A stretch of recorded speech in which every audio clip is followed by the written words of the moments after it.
तो आपने देखा प्राइम मिनिस्टर भाग गए, पार्लियामेंट हाउस से भाग गए, अंदर नहीं आ पाएंगे। अब बता रहा हूँ, आप देख लेना, अंदर नहीं आ पाएंगे। चिदम्बरम पाल साहब ने कहा कि एक्सचेकर का पैसा बर्बाद हो रहा है। आप लोग जब स्पीकर के खिलाफ लोग कॉन्फिडेंस लाए, उस पर चर्चा कीजिए।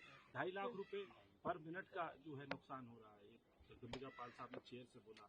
क्या समझौता और जो वेस्ट एशिया में हो रहा है, उससे कितने रुपए का नुकसान होगा? मतलब सेंट्रल चीज है,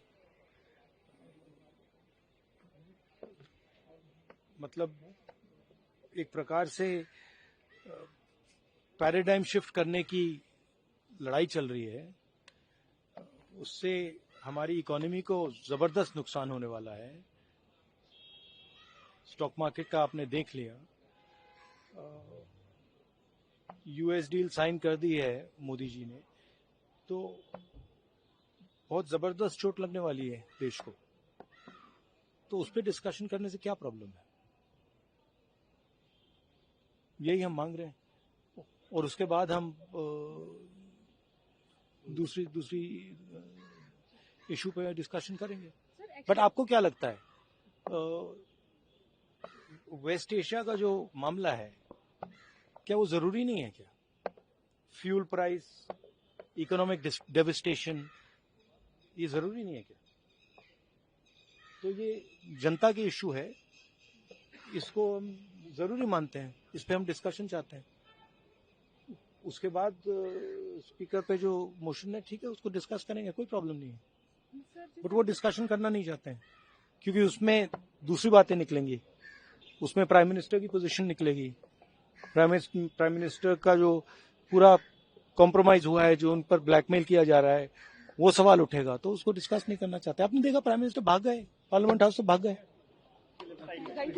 अंदर नहीं आ पाएंगे। अब बता रहा हूँ, आप देख लेना, अंदर नहीं आ पाएंगे। मैं सिर्फ ये कहा कि हम जो चाहते हैं संसद के भीतर, हम चाहते हैं कि सारे विषय जो हमारे देश के लिए महत्वपूर्ण है, हमारे लोगों के लिए जो असर पड़ता है, ऐसे विषयों तो संसद के अंदर चर्चा करनी चाहिए। क्योंकि अगर हम संसद को इस काम के लिए नहीं इस्तेमाल किए तो संसद का महत्व क्या है? जब इतने बड़े विषय हो रहा है, आपको पता है कि हर रोज बॉम्ब गिरते जा रहे हैं, ऑयल का दाम तो $100 से ऊपर बढ़ गया है, गैस कभी हमारे एलपीजी तो 60 रुपये से बढ़ गए 2 दिन पहले, और गैस आ भी नहीं रहा है कतर से और दूसरे देशों से। इस हाल में हमारे देश की एनर्जी सिक्योरिटी के बारे में, हमारे देश के विदेश कार्यों के मामले में, और जो भी है हमारे लोग की चिंता है उनके मन पे, इसको संसद के सामने रखना ये विपक्ष की जिम्मेदारी है। लेकिन अगर आप मौका नहीं देंगे तो विपक्ष कैसे बोलेंगे? जब इतनी बड़ी चीज हो रहे हैं दुनिया में, तो भारत के संसद इस पर चर्चा नहीं करेंगे, सिर्फ विदेश कार्य मंत्री कुछ बोल के चले जाएंगे, तो ये संसद है या कोई नोटिस बोर्ड? ये भी आपको सोचना चाहिए। यही हम कह रहे हैं, हम उससे ज्यादा नहीं मानते। दोनों में कोई विरोधाभास नहीं है। हम क्या कह रहे हैं, आज के दिन देश के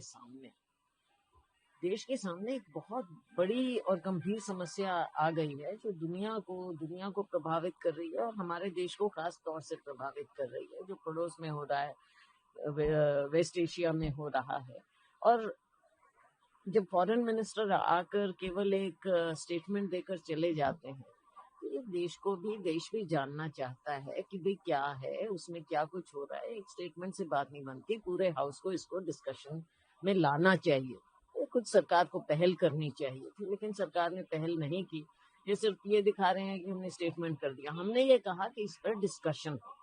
रही बात स्पीकर रिमूवल वाली मोशन की, तो मोशन तो एडमिटेड है, उस पर डिस्कशन होगी भी, लेकिन आज के तो जो बहुत सीरियस मामला था वो भी डिस्कस होना चाहिए। एडजर्नमेंट मोशन हमने दी है, उसको भी खारिज कर दिया गया।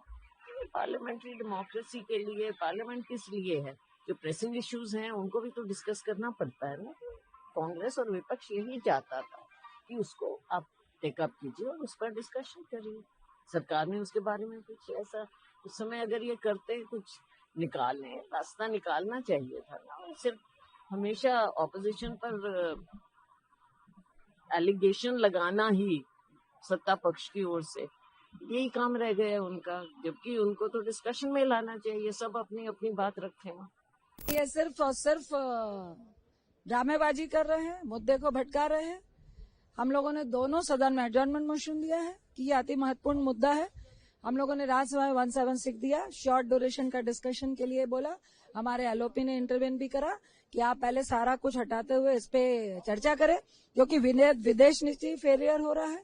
हम ऊर्जा का स्रोत, जिस तरह से ट्रम्प की स्टेटमेंट आ रही है, तो हमारी गवर्नमेंट का क्या स्टैंड है। जिस तरह अभी आप बोल रहे हैं कि इतने लोगों को हमने रेस्क्यू कर लिया, लेकिन अभी भी बहुत सारे ऐसे लोग हैं, ईरान में ऐसे लोग हैं जो फंसे हैं, उनके साथ कोई कम्युनिकेशन नहीं हो रहा है। अभी एलपीजी के आपने जो रेट बढ़ाए हैं, ये सारा क्या ये रिलेटेड टू ईरान और यूएस की लड़ाई से रिलेटेड है। कैसे ट्रम्प बार बार बोल रहा है कि अब यहां से नहीं यहां से ले सकते हैं, इस रूट से नहीं इस रूट से ले सकते हैं। Who is he? इस हमारा कंट्री खुद स्टैंड लेगा या ट्रम्प जहां से बोलेगा वहां से लेगा? तो ये क्लेरिफिकेशन दीजिए ना आके। आप बोलिए ना कि उसकी स्टेटमेंट्स हमारा कोई लेना देना नहीं है।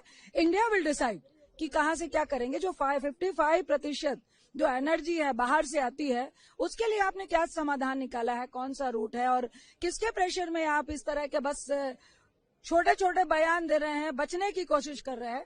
तो आके खुलकर बोलना चाहिए ना। हिंदुस्तान की इतनी हास्यास्पद स्थिति कभी नहीं रही।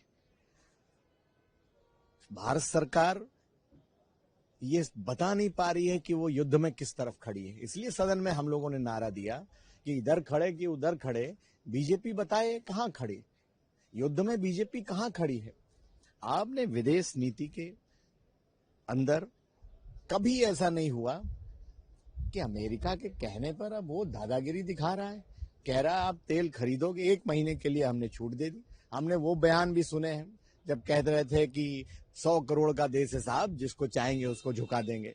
आज अमेरिका के आगे आप झुके हो। ईरान जो हमारा मित्र देश रहा है, जो सबमरीन आई थी उस पर वापसी में जैसे ही सीमा क्रॉस की वैसे ही उस पर हमला हो गया, आपने उस पर भी चुप्पी साध ली। जो पत्रकार आपके साथ गए थे इजराइल कवर करने के लिए, आज वहां युद्ध कवर करने लगे हैं। उनको लाने की क्या व्यवस्था है? देश की संप्रभुता का आपने सौदा किया है, देश के स्वाभिमान के साथ आपने समझौता किया है। आपका कोई स्टैंड क्लियर नहीं है कि आप किसके साथ खड़े हो। आप चुप्पी साधे हो, कह रहे थे 56 इंची सीना था। देश को इतनी विचित्र स्थिति का कभी सामना नहीं करना पड़ा, और जिस तरीके से देश की आज फजीहत हो रही है पूरे विश्व के अंदर, और ये फजीहत केवल भारतीय जनता पार्टी की या देश की सरकार की नहीं हो रही है, बल्कि हिंदुस्तानियों की फजीहत हो रही है। सर, विपक्ष की तरफ से लोकसभा स्पीकर को उनके पद से हटाने का प्रस्ताव भी इतना था, चेयर से अलाउ भी किया जा रहा था। चेयर ने बार बार कहा कि हम अलाउ कर रहे हैं। नहीं, देश में उससे बड़ा मुद्दा है जो देश की विदेश नीति है, जो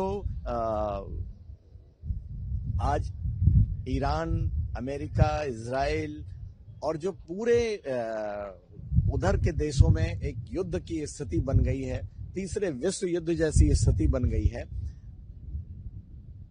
हिंदुस्तान की जनता चुप्पी साधे मौन होकर के ये तमाशा देख रही है, और सरकार का स्टैंड समझ में नहीं आ रहा। लोग चिंतित हैं, इसलिए उससे बड़ा सवाल कहीं ना कहीं सदन में बाद में चर्चा हो जाएगी। अविश्वास प्रस्ताव पर कौन सी इतनी जल्दी पड़ी है? अभी जो सामने दिख रहा है उस पर चर्चा होनी चाहिए। विपक्ष ये सवाल जवाब नहीं कर सकता है, वो फॉरेन पॉलिसी खोखली है। फॉरेन पॉलिसी के स्टेटमेंट्स तो हम मिनिस्ट्री ऑफ एक्सटर्नल अफेयर्स की स्पोक्स पर्सन बोल ही रहे हैं। राइजीना डायलॉग में हमने फॉरेन मिनिस्टर को सुना ही है। आज अगर पार्लियामेंट में आप आते हैं और स्टेटमेंट देते हैं, तो विपक्ष के भी सवाल जो उनके मन में है उसका जवाब आप देते हैं। एक तरफा बयान दे देना और कहना हमारा काम हो गया, ये दिखाता है कि आपकी पूरी फॉरेन पॉलिसी ही खोखली है, क्योंकि उसी के अनुसार आप कोई भी सवाल जवाब नहीं ले रहे हैं। इसीलिए हमने वॉकआउट किया कि जब हमारी आवाज ही दबाई जा रही है, हमारी जो जनता के मन में सवाल है वो ही हटा नहीं लिया जा रहा है, तो किस तरीके की फॉरेन पॉलिसी और क्या ये स्टेटमेंट।